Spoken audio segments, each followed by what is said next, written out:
of Health, Nairobi County. I'm the chair, I'm on the policy chair. I have a team of 23 members, and we are on a first-finding mission. We have walked to almost eateries and supermarkets.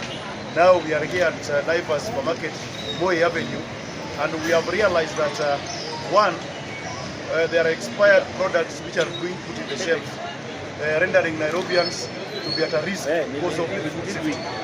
Number two, we have come up and found that most of people who are handling the food are not being tested. So we therefore, as a committee, resolved that we close all the Naivases so that they can be tested and be given certificates so that they are able to serve the Nairobians. The most important thing is about food safety, and we will not sit back, and we are urging the CEC, Madam Susan Silantoi, to move with the speed to make sure that Nairobians are safe under food, because most of these facilities have expired products.